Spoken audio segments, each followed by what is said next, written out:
is Flora Brown. I'm the manager of the Fairview Farmers Market. And today we're having our annual Spring Garden Expo. And it's been an exciting event. We've had someone here doing the rain barrels.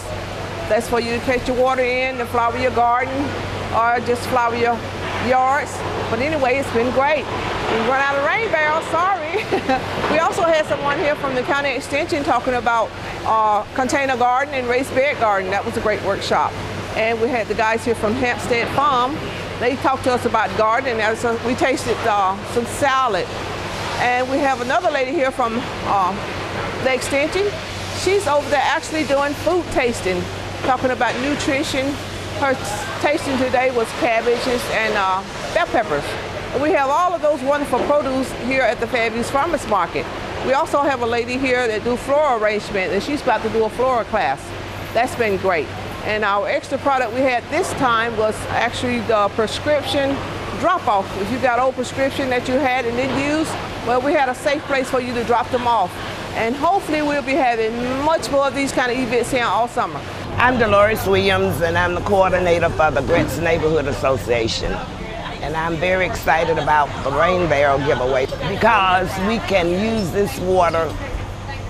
We're about beautification in our neighborhood. We're proud of the Janetta Ditch Project because it's right close to our neighborhood. And in our entranceways where we plant our roses and flowers and all, we can use this water, especially when it's real hot and it's not raining, so we will have water to put on our plants. So we're very happy about this. I think it's a very, very good idea. I'm Milton Shepherd, the coordinator of the Three Punch Neighborhood Community. I have a garden behind my house, and I came and purchased the barrels for rainwater. That water would be used on the garden. My name is Eileen Knott, and this is my friend Florence Zimmer. And today we've been playing in the garden at her house, and we just made rain barrels. Did you play with a hose today at your house while we were watering?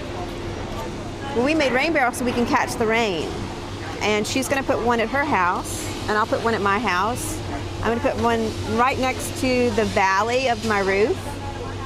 It'll catch the rain that runs off the roof, and then I can use the rain that's caught to water the plants in my yard.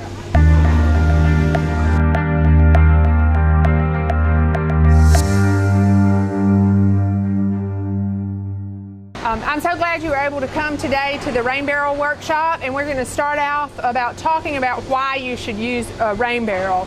Most people just naturally know that a good reason to use a rain barrel is because their plants like it. They're gardeners and they want to have rainwater for their plants, and that's true. And plants do like rainwater better than our chlorinated city water. Number two is I'm conserving water. I'm not using city water, I'm using rainwater instead, so I'm able to conserve water. The third reason is a reason that a lot of people don't realize and that I want to talk a little bit about today, and that is to help protect water quality in our rivers and streams. And I'll tell you a little bit about how this works. Before we started developing and building things that had roofs or parking lots or sidewalks or driveways or streets, those areas we call impervious surfaces, they won't allow water to go down through the ground. Before we started putting all those things around, we had a natural landscape. And the natural landscape would allow water to fall onto the trees, and when the leaves got full, the water would drip off the trees and onto the ground, and then the water would slowly make its way to the river or stream, being intercepted by grass or shrubs, by mud puddles, and it would have an opportunity to be used by the plants to soak down into the ground and to evaporate as well before it made it to the stream. Well, now we put all these things that we call impervious surfaces, so it speeds everything up.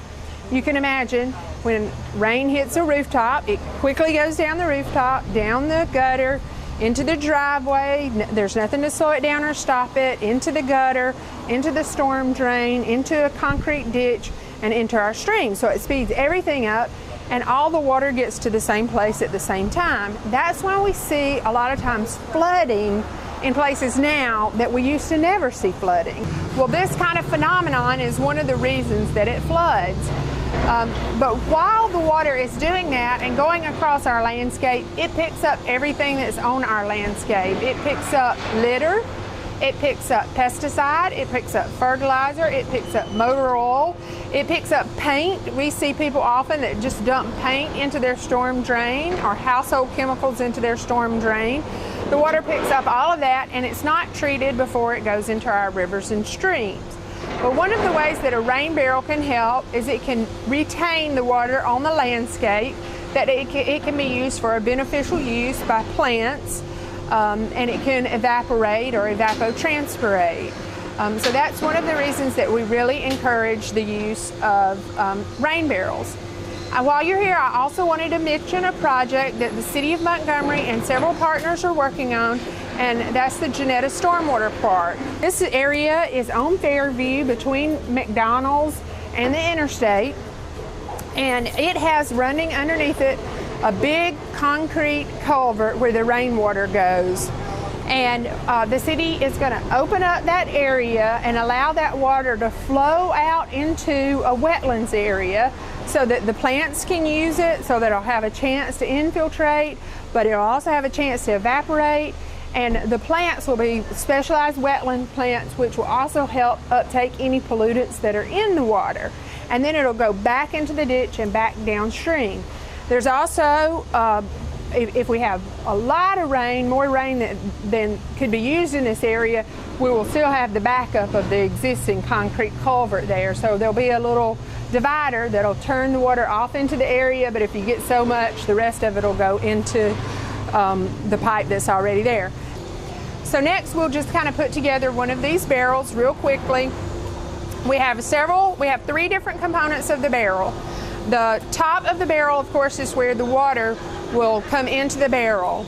And we have drilled 3 holes, and then there are 2 openings that you can take these caps off of, and you can allow the water to come into the barrel. You can put the barrel underneath your eave, just underneath the drip line. You can put it underneath a gutter. You can cut the gutter off right above and move the elbow to this location so that it'll drain to the barrel. Or the other alternative is if you have a valley in your house, you can put it underneath where the little spout comes off the valley. You just have to sort of wait until it rains and figure out the exact location. What we do though, to help prevent mosquitoes, we use this mosquito cloth that will be on top of the barrel like this. And then for easy access, we just use a bungee cord to keep the mosquito cloth in place. Like so. Okay, the second part of the barrel is the overflow. When this barrel fills up, it's not going to back up your gutter because it's an open top, but we wanted you to be able to direct the flow to somewhere that would be beneficial. So when the barrel is full, all the excess will go through this pipe, and you can direct it to wherever you need extra water. You could even direct it to another barrel if you wanted to. So that's your overflow pipe. All you do here is there's a hole. If you want to take this out, you can take the screen off and put your hand inside and squeeze it, and you can get it out. So it's all by hand, no tools necessary. And then the third part of the barrel is the spigot. It's down here at the bottom. The hole is already cut, and this is a brass tap, and you can just screw it in. It'll cut the grooves in the plastic as you screw it in. You can attach a hose to it. You also want to consider elevating your barrel, so put it up on a couple of concrete blocks. That way you can get a water can under there. Plus it'll give you a little extra water pressure if you want to have a hose. It'll push it out into your yard a little further if you elevate it. You can also go online and just put rain barrel stands, and you can get some great ideas for some really attractive looking stands as well. Finally, these barrels because they're white, they let sunshine in, and sunshine when it hits water is going to grow algae. So if you don't want to grow algae, you can paint the barrels. There are spray paints that are for adhering to plastic, like plastic outdoor furniture. You can use those spray paints to cover the barrel. You can try to match your house, or a lot of times you'll see people that'll paint it one color and then use an acrylic to put flowers or butterflies, or let their kids paint on them or something like that. Usually it takes 2 cans of that spray paint to really cover well. So that's my talk. We can go to build barrels next unless anybody has questions.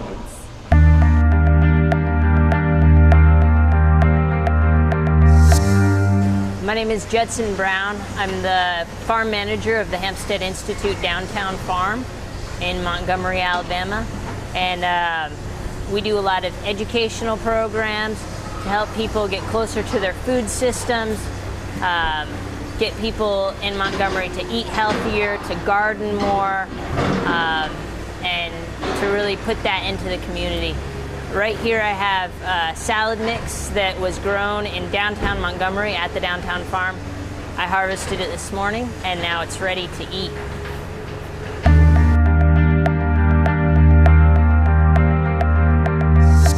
Okay, I'm Janet Johnson with Alabama Cooperative Extension, and I'm a regional agent doing food safety, food preservation, and in this case, food preparation. And today what we're doing is a simple stir-fry vegetables, and we have some onions and bell peppers and a little bit of squash, fresh squash from the Fairview Farmers Market. And we're doing, like I said, stir-fried vegetables with cabbage. And of course in cooking it, you always do your heartier or heavier vegetable first, like the onions and the peppers. And the cabbage is the last thing that you're using. And we're keeping this one simple. We just used a little olive oil. And for seasoning, we're simply using soy sauce.